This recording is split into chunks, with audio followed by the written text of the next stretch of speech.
Guys, yeah. Immediately following tonight's broadcast, Warren Zevon and I are driving to North Carolina for fireworks. Can we bring anybody back something?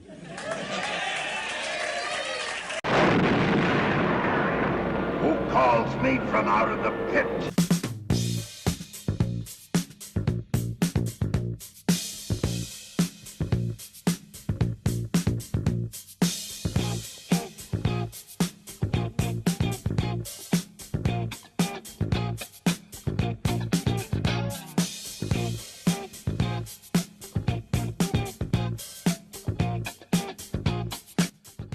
Welcome to a very special edition of the Return to the Sun of the Show.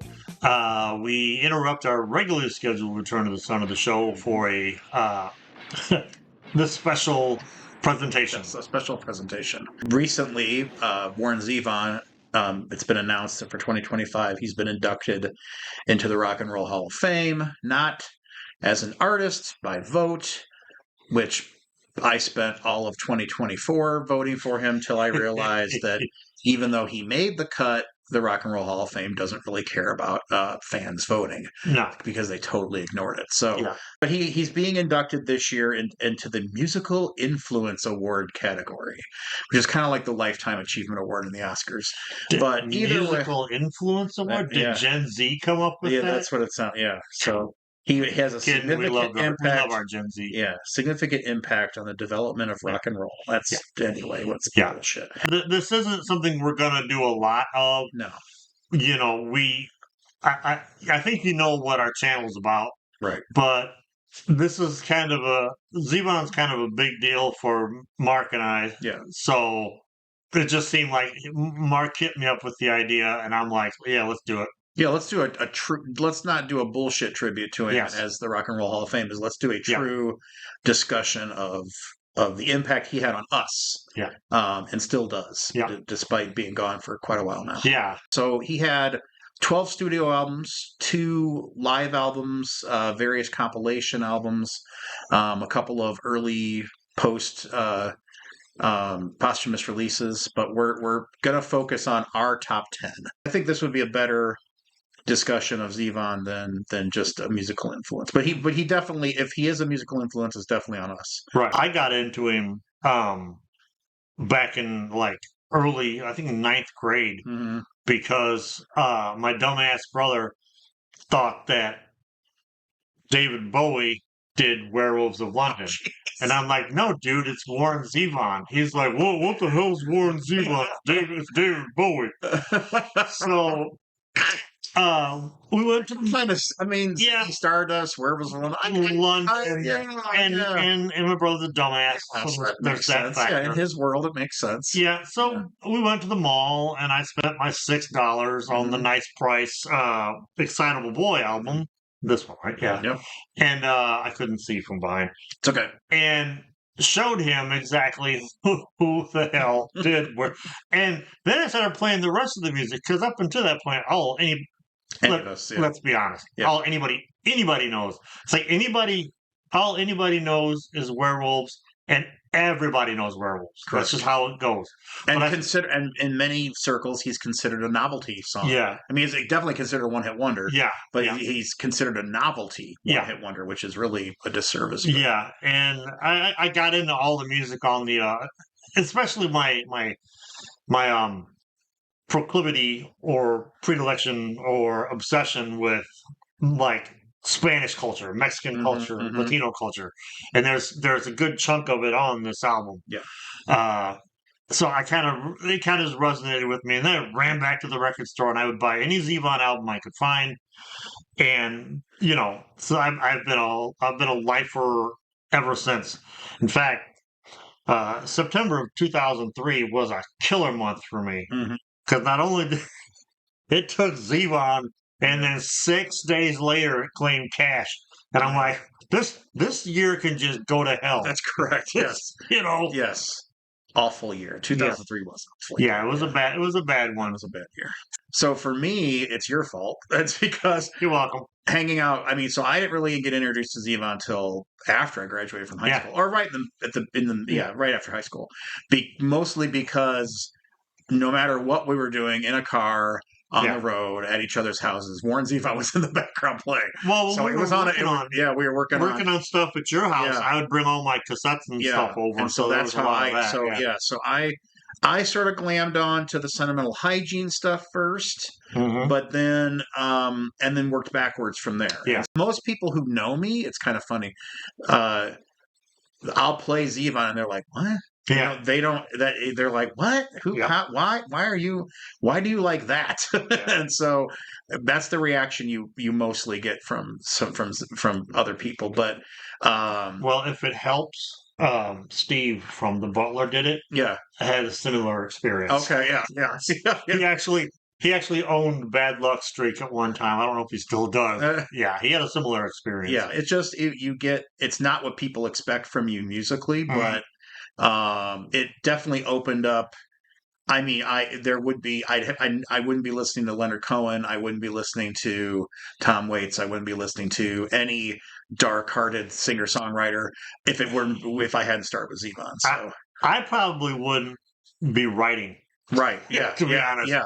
Because the phrase turnage and just a lot of the stuff that he puts into this just seeped its way into, and it started coming out of my And he's pen. literary as hell, and I think that Yeah. appealed to me. He's Yeah. he's not just poetic, but just his, like you said, his turn of phrase, his clever. I mean, I hate to use the word wordsmithing, but I like the word. So where I'll say wordsmithing, his wordsmithing is really clever, and he was. I mean, he could have been a concert classical pianist. I mean, he really was a prodigy. Yeah. Musically. Yep. Other people might have been gotten more famous than him, but you know his influence. You can hear them. Yeah. You know, you can hear his influence on the Eagles when they hang out with him, and the Eagles' influence on him. Jackson Brown. Lyndon I can't. Ronstadt. Yeah, I can't hear a Jackson Brown song without going. Zevon's not playing on that, really? Yeah. I said somebody like play like this guy. Yeah. So, but anyway, so without further ado, I guess we can get to our top 10. So, of course, there are going to be things that aren't going to make the list, which we can talk about at a certain point. But Yeah. My number 10 is Stand in the Fire. Before seeing him live, came across it at one of the record stores in the mall. It was a good album for me until I got to the end, and he did Bo Diddley's A Gunslinger, and I was sold. From that I love this album. My number 10, and I'm putting it there because I do like the album, but it's hard for me to listen to it, is The Wind. So it would be much higher on my list, but I just can't. I mean, the man is at death's door on the album. He's at death's door for sure. Yeah, and so like I mean, and for me, I know other people celebrate "Keep Me in Your Heart" and you know some of the other songs, but for me, it's "My Dirty Life and Times." That's him. Yeah, that to me is like his summing up of his life. Yeah, and but you know, it's hard for me to listen to that album without like getting maudlin. It really is. Out of all of them. Yeah, out of all of them, it hits the hardest. And but it also was like for me a comeback to form on that album.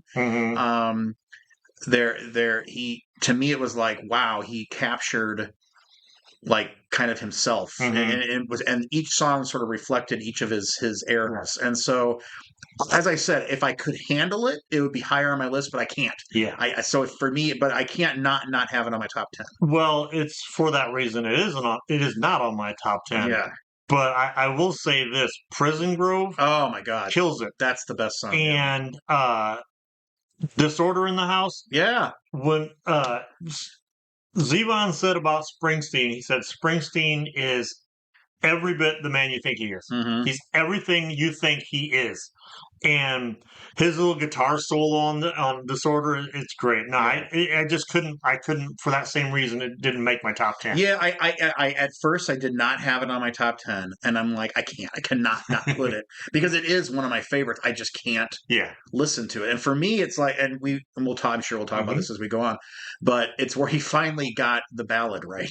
Warren Zevon, if he struggled in any area, it was the heartfelt ballad. Yeah. And he nailed it. He had one last chance and he nailed it. And so, but yeah, I just can't. But I needed it on my list. I think his ballads were honest, and that's why they didn't work. Yeah. My number 9 is My Rides Here. Okay. When that first guitar solo kicks in from the first track, it's solid. Plus, it has name me one other album.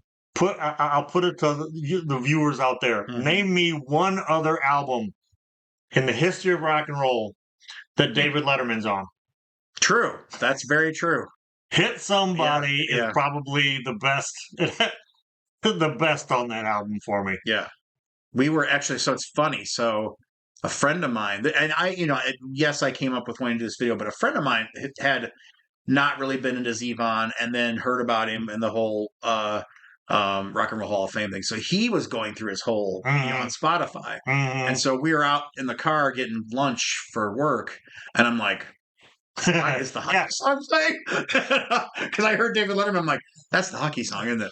Yeah. And so he didn't. We had a good long talk about Zevon. It was like the time I was sitting on my balcony porch at my old apartment, and Superfly was playing, and I'm like, that's not coming from my house. Right. So I had to track it down. Yeah. I was playing Superfly. Yeah, I mean, David, and if you don't know, David Letterman was a big part of promoting. He loves Zevon. Yep. In fact, he let him host for the last week. Yeah, the last time Zevon was on Letterman, he just let him have the show. He did. Yep. Yeah, he loved him. Yep. And so, so maybe it's an Indiana thing because Dave's from Indiana. So maybe us Indiana boys love ourselves some Zevon. Could be. Yeah. All right. So my number 9 is Stand in the Fire. Oh, yeah. And so, because it's just batshit crazy. Yeah. This batshit crazy. I mean, look at how happy. Yeah, this man is drunker than a monkey. If you've ever wondered what a Zevon concert is like, this is the album. Don't get the other one. Don't get the learning. This is the closest thing you're gonna get. There's on I think VH1 ran it. You can see it on YouTube, but there's a concert from the late 70s, early 80s that you can watch the whole thing of, and he's nuts. Yeah. Yeah. And I it's weird. So my life memory of this, hearing this album for the first time, we're with our friend Carl. So it's playing in the old van. Yeah. Old van we hung out in. He was doing a photo shoot somewhere, but we were parked by a Chuck E. Cheese in South Bend of all places. So whenever I listen to this album, I think of Chuck E. Cheese. It's so strange. We were living a Zevon song. We were, yeah. But I mean, and for me, the poor pitiful me. Good God, that rendition on this album is just fantastic. So I agree. This is Learning to Flinch. His other live album did not make my list because it just pales in comparison to this one. So it was probably better produced. Oh, it was, and it was not interesting on his acoustic tour, which we did go see. Yeah, but but this is like that's reflective, quiet Zevon. Sober. Well, he was sober Zevon, but this is much better. this is what Jackson Browne would have referred to as Zevon's berserko period. Yes, yeah. My number 8 favorite greatest Zevon album, Transverse City. Gotcha. For those of you that don't know, this one here, it's a concept album, and like we saw him in concert to promote this album, and he got so pissed off because people in the audience were like leaving to go get beers and go to the bathroom and stuff. Anytime he played something off of this album, and he got so mad, he basically yelled at the audience, and he's like, look, I don't want to be doing out in my golden years in Las Vegas. Correct. I'm trying to do something new here. Yep. We see how that ended. We stayed for the whole concert. Oh, God, yes. Yes. So for my number 8, I'm going to put Sentimental Hygiene. And so, Grant, it was, and probably it's fallen down over the years because it was probably the first one I played a lot.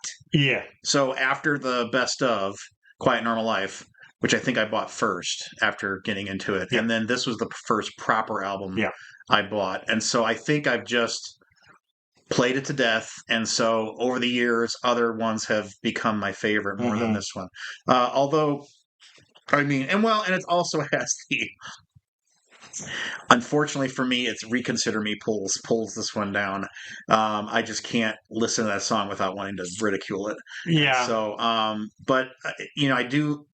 I still, for me, um, uh, Trouble Waiting to Happen. That was like one of the first Zevon songs I got into. So I'll always have a good spot for this album, but it's just moved down over the years because other ones have moved up. Right. And so there's not, and I would say like on my top 10, there's not one I haven't listened to a million times, one of his albums. So, and that I don't consider a favorite. So this one's just fallen off a little bit. That's all. But I actually have gotten over the hump of Reconsider Me. okay, all right. I have been known to sing it a time or two, out doing yard work and stuff like that. Yeah.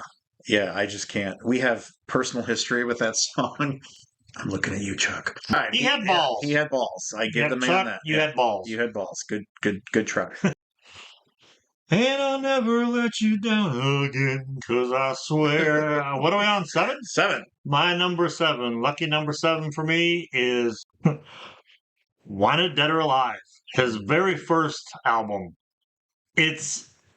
I'm a guy who likes primitive things. I love crude. I love unpolished. And when we discovered this album, because we didn't even know it existed until the early 90s. Early 90s, yeah. And because a friend of ours found it in Canada. Yeah. And so we, of course, then we all made copies of it. We all had our tapes. And it wasn't really issued in this form till after he died. Yeah. What it is for me on this album, Thule's Blues and Bullet for Ramona. Yeah, Bullet for Ramona. Yeah. Those are some of the most country-ass songs. Yeah. I love it. Yeah. So my number 7, again, another one that I move this one around on my list a lot because it is one of my favorites. But as of today, I go to other ones first. So it's mine's Bad Luck Streak and Dancing School. I'm pretty sure this would have been the first album I heard of his because we were down at the beach at Carl's van again, and he was blasting Jungle Work out of the van and singing to it, which was its own special performance. But for me, and part of me feels bad. I really want to put this. I think if it were tomorrow, I'd have this higher. And so just as of right now, I got tired of moving my list around. So this one recorded. Yeah, this one went like from 1 to 4 to 8 to 7. I mean, I went all over the place. And so, but it's got, and I'll take back what I said earlier. For me, it does have one of his best ballads, Bed of Colds. Oh, and so yes. I mean, so he did really succeed with the ballad here. It's kind of difficult to fuck that up when you're singing with Linda Ronstadt. Yeah. So that's and then of course it's got Jeannie Needs a Shooter, which is just it's got a bunch of great songs. Yeah. And Empty-Handed Heart, another ballad, and Gorilla Your Desperado, which is that's the one. If people want to know more about Zevon and they know Werewolf, I'll introduce them to this one next because it's sort of in the werewolf mode. Yeah, but it's silly. Yeah. My number 6, Mr. Bad Example. For me, it's again. I'm going back to my roots or something. Yeah. But Heartache Spoken Here is a great country western song written and performed by somebody who doesn't do country western. Yes. Renegade is arguably terrible, but it's fun. The one that gets me the most is Things to Do in Denver When You're Dead. Yeah. Which, by the way, if you've ever seen the movie, you're welcome. That's where it comes from. Yep. Yeah, I'll go ahead and talk about it now. It's my number 5, so it's one up for me. But yeah, for me, and again, this is another one that slid up and down because I think as far as the one I connect to the most with my life and tie it to memories, this is a one that's all memories of my life. And so, but yeah, I agree. Renegade brings it down. But Searching for Her Heart, but so that one kind of takes a shine off. But Model Citizen, it's a great song, and for us, it's tied to a very a significant part of our lives. And so We did a lot of bar hopping. Yes. We did a lot of partying. and this was the soundtrack this to was that. the soundtrack of those that years. summer. Yes. Yeah. And so for me, it holds a place. So there's some days like this would be my number one, but Yeah. But I really I sat down and took what do I really listen to off the album? And it's just a few of the songs. I mean, there's days I want to hear Finishing Touches all the time. Yeah. You know, that's a great one. Things to Do in Denver When You're Dead is a great one. Quite Ugly When Morning is I mean, there's just a lot of great songs. Yeah, and for me, this was like this came off. He lost his record deal. Mhm. He kind of had just got a deal, and then he just knocked it out of the park with this one. Because he went from Transverse City, which is why he lost his record deal, to this Mr. Bad Example. There was a couple of years in between then, and he came out with this banger. Of course, one of my brothers makes fun of Mr. Bad Example itself, a polka song. Really, it's very polka. Yeah, well, it's your Polish. It's my Polish roots. Yeah. So even his own polka was fantastic. Yes. But yeah, so that was my number 5. So my number 6 is Excitable Boy. Mm. So came to it later, even though it's got Werewolves of London on it. So this is one that I came to later. Even though I knew Lawyers and Guns and Money, but we always listened to it on the best of. So these songs were on the bet. I always attribute most of Excitable Boy to Quiet Normal Life. Yeah. And so to actually listen to the album proper, I mean, it has some of his, like, when people get into Zevon, his biggest hits. This is the reason why this was his biggest album. Yeah. Oh, yeah. Yeah. I mean, these are probably the tracks on this album. Yeah, it's probably one of his. If we were doing like a best, how would we rate it? This is his A plus. This is his A plus album. And for me, last year this would have been number 1 because I was listening to it all the time last year. It's just this year it's not. But Accidentally Like a Martyr. Now that's a song I play every other day. I did, and Paul can attest to this. It took me a long time, long time to embrace Nighttime in the Switching Yard. It took me a long time to embrace, and I think that turned me off for this album for a long time. But I finally got my head on my ass and understood. What makes Switching Yard so great is it always seemed like at least one track on all of his albums were music of the time. Yes. Because like Leave My Monkey Alone was kind of hip hoppy in a in a weird way. There was always had R.E.M. on some of the albums when they were popular. Yeah. So, but Switching Yard is just like, well, I'm gonna do I want the cokeheads dancing at Studio 54. So, Switching Yard. That was my number 6, and then that was my number 5. So, what's your number 5? My number 5 flip flops off and on depending on my mood with my number 1, to be honest. But my number 5 is a self-titled album. Oh yeah. There's this cool thing it does because you got Frank and Jesse James, which is the opening track, and then you have Desperados Under These, by the way, which is probably the greatest song ever written. Yeah. Just saying, by anybody. Yeah. They mirror each other because they have the same melody. Yes. Yeah. So it's almost it's not a concept album in the least, but the fact that they mirror each other. But my God, I'm not gonna go on for too long. Poor Pitiful Me. Yeah. French Inhaler. I remember because I got these on vinyl, and I remember listening to the French Inhaler and thinking there was a skip on my record. It was the fact that the girl blows him a kiss, and it's like, oh, okay, that's what it is. Yeah. And of course, 2 of my absolute favorites: I'll Sleep When I'm Dead, and as I said earlier, I have this thing about Latino culture. Carmelita. Yeah. Hold Me Tighter. Yeah, Hold Me Tighter. Yeah. It's just... I think I'm sinking down. I'm all strung out on heroin on the outskirts of town. I'm almost positive it's autobiographical. Yeah. It's my number 4, but it also has been number 1 in the past week. And so this one moves up and down for me.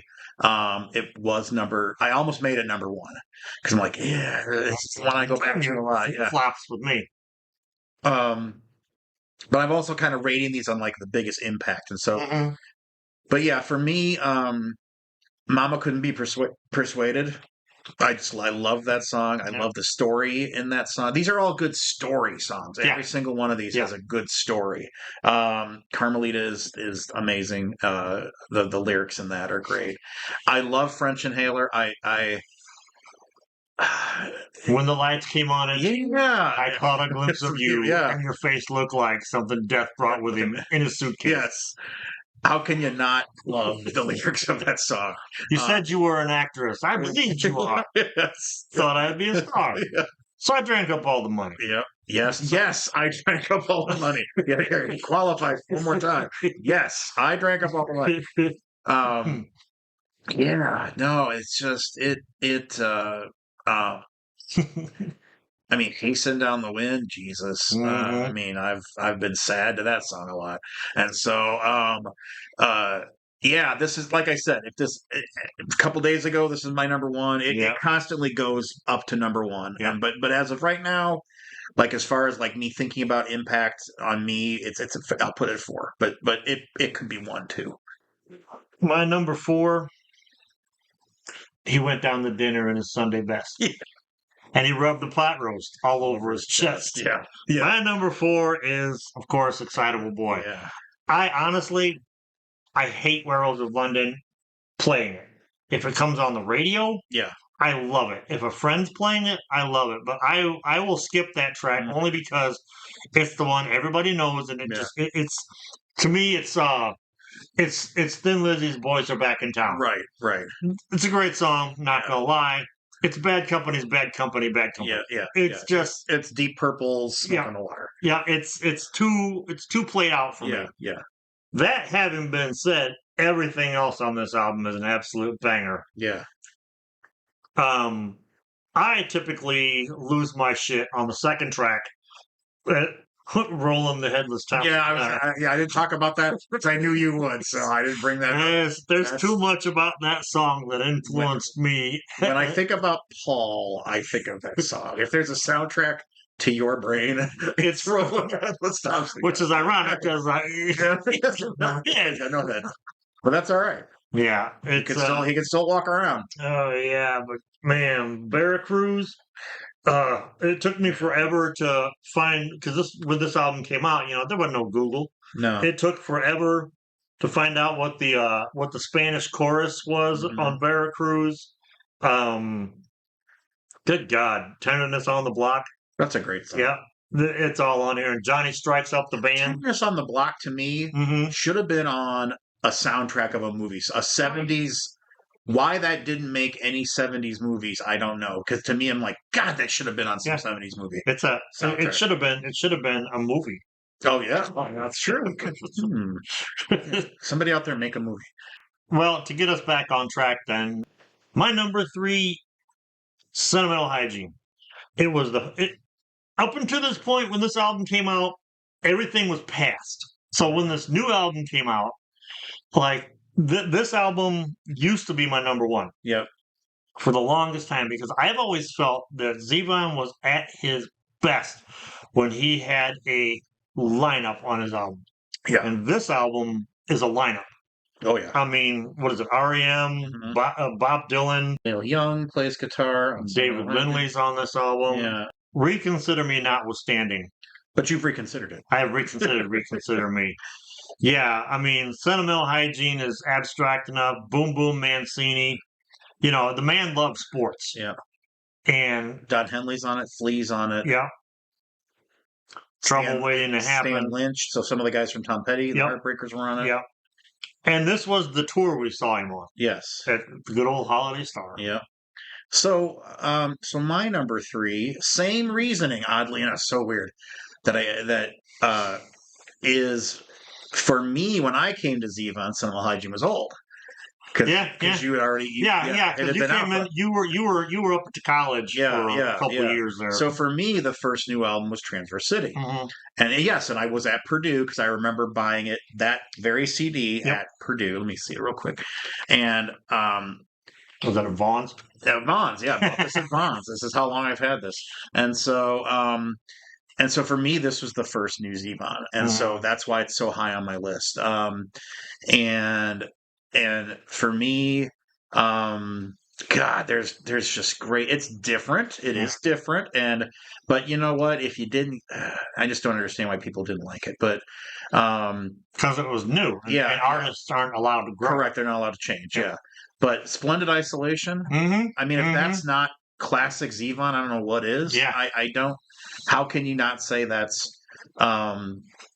But for me, and I was just listening to, so for me, the little ditty that I come back to and I play all the time is Networking. Networking is to me one of the catchiest songs ever written, and the wordplay, even though it's all out of date now, computer language, I just love it. So for me, that it was my like first proper me listening to Zevon. You know what I mean? Yeah.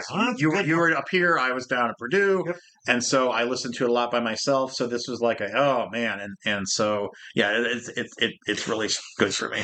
Laying there out in your underwear, listen, stacking beer cans on the wall of my apartment, looking at you, Tibor. You know, throwing eggs at people. Yeah, doing all kinds of stuff. Things that 91. My lost year of 91. Everyone should have a lost year, and it's important to have a soundtrack for your. Correct. That's the soundtrack for my lost year. Yeah. All right, your number 2. Well, unfortunately, my number 2 isn't on the table, but it is absolutely the Envoy. Yeah, and so here it is. I have a perfectly obtained copy. To be fair, I bought the album that got ripped into. Yeah. So because it was not available. It was not available forever. Yeah. I mean, for the longest time, I got Envoy. the Japanese import. Yeah, that's what we got. And then, like a month later, it came out on disc. Yeah. So I mean, and I guess I should go back and buy it for his kids. Yeah. So, but anyway, I haven't yet. So that's your number 2. Yeah. For one simple reason. Mm-hmm. I didn't have to come to Maui to be treated like a jerk. How do you think I feel when I see the bellboys smirk? And you can hear them ukuleles playing down by the sea. Down by the sea. She's gone with the hula hula boys, and she don't care about me. This is the part where we sing the chorus. That's right.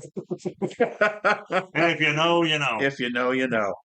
So oddly enough, or not oddly enough, of course, Envoy is my number 2. Such a good album. It's such a great album. And I think because it was so hard to get, that's why it's one of my favorites, because I still feel like we were lucky to get it. And so, but also, and no one, a very small circle of people will know this. 3 words for this album affecting my life: air-filled clown shoes. So if you know, you know. I'm not going to explain it, but I mean this Charlie's Medicine. Charlie's Medicine is fantastic.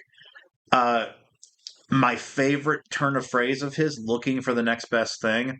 I mean, if that's not, what a great concept. I appreciate the best, but I'm settling for less.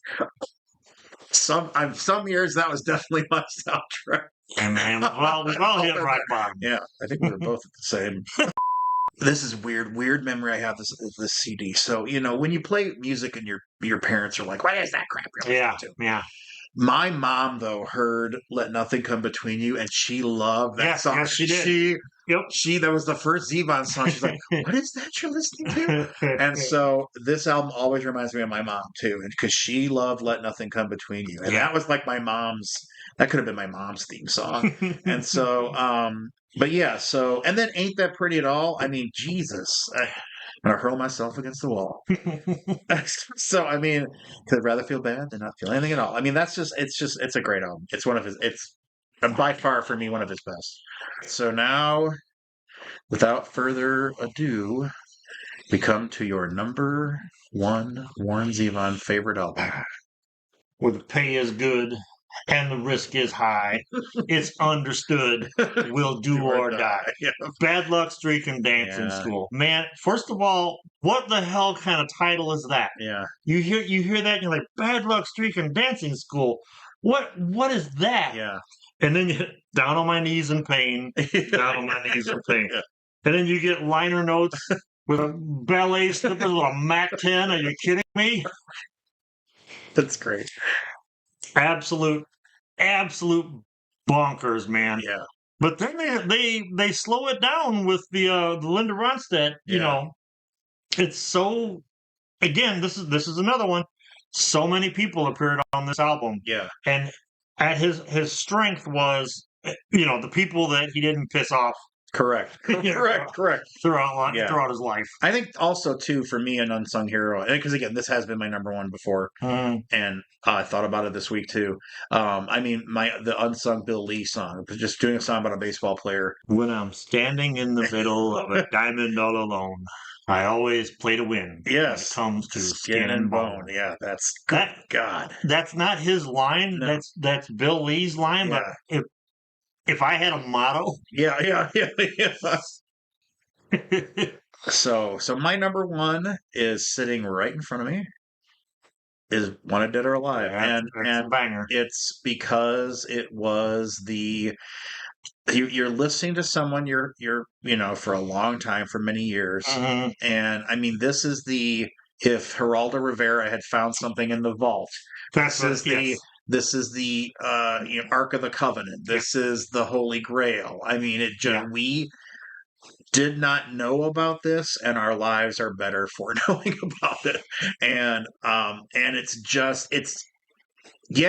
rough. It is rough. I agree, but when you're doing work and you you might be mumbling a song to yourself. 9 times out of 10, I'm mumbling off something off this album, and it's usually She Quit Me. She Quit Me. Yeah. I went ahead and made a copy of it on a cassette tape. Yeah. And we were at my sister's house, and again, Chuck shows up. Yeah. For a hot minute, I had Chuck convinced that me, my little brother, and his buddy John were just banging it out in the garage, and this is what we came up with. This is pretty good. And then I showed him the actual album. Right. Yeah. And another one of my favorite lines, "Get back, gorilla." Yes. So, and then Traveling in the Lightning. I mean, just good God, Tools Blues. I mean, Bullet for Ramona. I would really, Bullet for Ramona, forget about it. Yeah. I would love to hear, I would have loved to have heard as much as I enjoy Primitive, like a cleaned up, high production version of Traveling, because it gets kind of jumbled. Yeah. And I think that's because it's probably one step above a demo. Yeah. Is what this album is. And I mean, for me, Wanted Dead or Alive is a great opener. I mean, She Quit Me is probably my, if not number one favorite Zevon song. It's in the top 3. It's up there. Yeah, it was the Holy Grail you didn't even know you were supposed to be looking for. And now you're writing Zevon lyrics. Yeah. So tell us in the comments if you know about Warren Zevon more than just werewolves. Yeah. If you're a fan, let us know. You don't got to give us all 10. Give us your top couple. Let us or know. Your favorite tracks. Right. Let us know what if you saw him in concert. Yeah. When did you see him? Because we saw him like 3 or 4 times. Yeah. If you saw him, when did you see him? I mean, we saw him one time and his equipment started catching on fire. Yeah. So for a while it was acoustic while they were fixing it. That's right. So much crazy stuff. Yeah. Yeah. Let us know. Again, this is not like our usual content, but something we felt we had to do. Yeah. I feel like the Hall of Fame to me is an insult. It's a joke. It's a joke. And so the fact that he wasn't in there earlier is an atrocity. Yeah. And so if you can build your fortune off of one song, you belong in the Rock and Roll Hall of Fame. Yeah. I mean he's like Norman Greenbaum. Yes. But then went out and made even better, more albums. And and granted, I think, Zevon would have admitted himself, and he did. He had some stinkers. I mean, Mutineer was just a lot of bad choices. So Yo-ho with a bottle of rum. And I just think he was always in the wrong place, maybe the wrong album at the wrong time, or he was. I mean, like Transverse City, ahead of its time. I think he was doing stuff that was in time. It just didn't. Yeah. But I mean, we heard him on our local WXRT. Yep. They played him. Yep. And so he would have been I guess the alternative in the 70s and 80s. So, but yeah, we love him. I mean, everyone who knows us knows we love him. Yep. Looking at you, Matt. Yeah. We love him to death. And every girlfriend I've ever had doesn't get it, but that's fine. That's I mean, not for you to understand. my son's middle name is Warren. Correct. And my son, born on Zevon's birthday. Yes, I don't know. Yeah, Zevon and Ernest Borgnine. Yeah, yeah. So I mean, yet he doesn't care. But I could only wish my birthday were that day.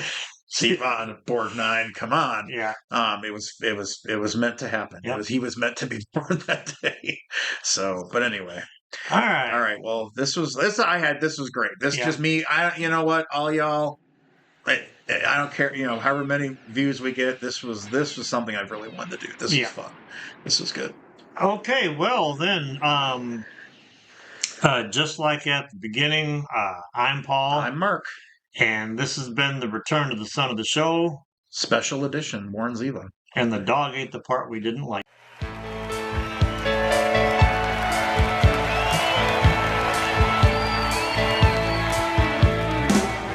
Dry your eyes, my little friend. Let me take you by the hand. Ready, get ready. Rock steady. Johnny strikes up the band. They'll be rocking in the projects, walking down along the strand. Ready, get ready. Rock steady. Johnny strikes up the band. Johnny strikes up the band. When Johnny strikes up the band, Johnny strikes up. When Johnny strikes up the band. Here's Johnny.